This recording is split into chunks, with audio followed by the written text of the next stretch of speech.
And the FBI is like, once again, how many times do they have to be told, we can't talk to you about any ongoing... Unless it has to do with Hillary Clinton. Right. Yes. Exactly. Then we can get super chatty. Yes. Hey, speaking of chatty... Good morning, Charlie Pierce. Caught up in the rapture of love. Oh, I love that song.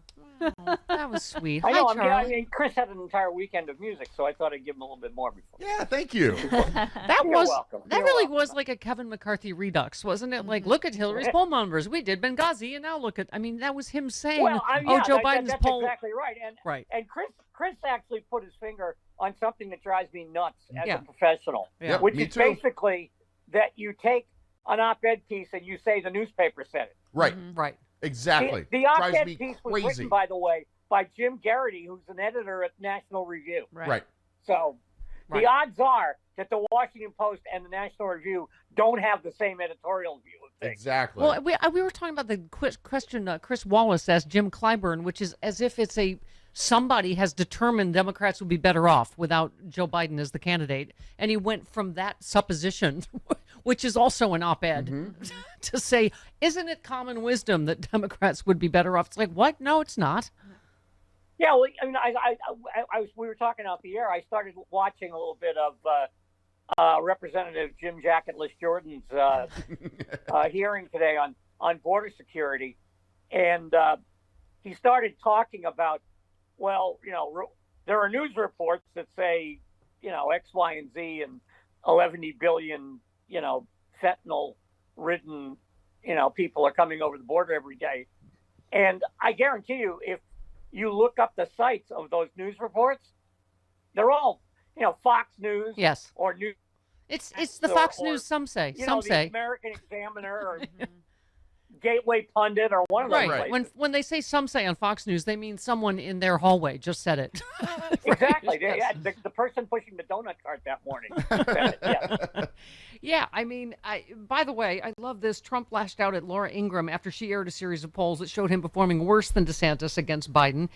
She aired them in a segment showing Trump losing to Biden in Georgia and Arizona. The pollster said Donald Trump in almost all the polls we've seen that have been done so far, granted it's early, is behind Joe Biden. Of course, Colmes, he's talking about the one outlier poll.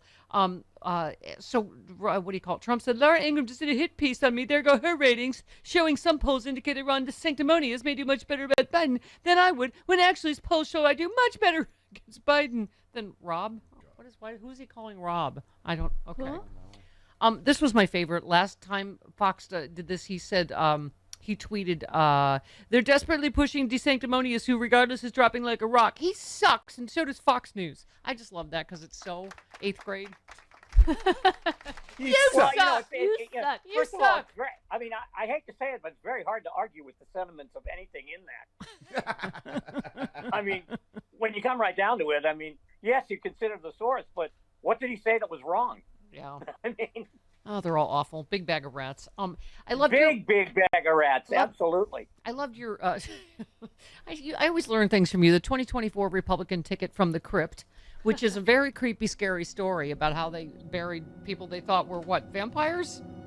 Is that what? Sure. Oh yeah, with the blade sharp edge down, so if the vampire sat up, it would cut its head off. Right. Sure. Okay. And a padlock on its toe, the skeleton. Anyway, it's creepy.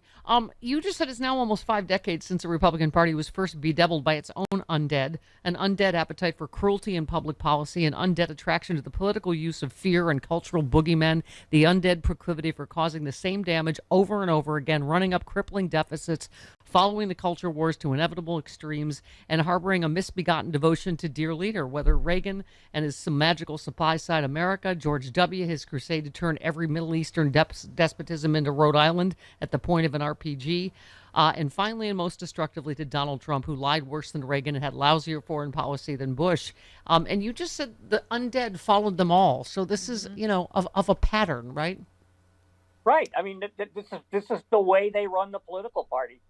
And, a number of things have contributed to the fact that they can't get away from it. The biggest one being that the party apparatus has no power anymore. Yeah. The ultimate power in any political party for decades was its ability to cut off finances. The the National Committee would say, okay, you want to say that? Fine, you're not getting another dime. That doesn't matter anymore. You just, you go find some venture capital billionaire who thinks he invented the human race, and he gives you money and you run your campaign and you don't owe anybody anything. Yeah. Yeah, I mean, you said they must contend with a powerful new faction of the undead, the specter of the previous president of the United States. You just said we will find the GOP's campaign to replace President Joe Biden, who 2/3 of Republicans don't think was legitimately elected in the first place. Mm-hmm. I mean, as you always call it, Charlie, it's like a prion disease that has affected the whole party, and it's it's destroying their higher functions. Yeah, and it was one they invited in, and they can't, and it's so far gone at this point that the only way to do it, the only way to rid ourselves of it, would be to crush these people in hundreds of elections all across the country. And quite honestly, the Democrats aren't up for that. So I don't know I don't know where we go after that. After this, I don't.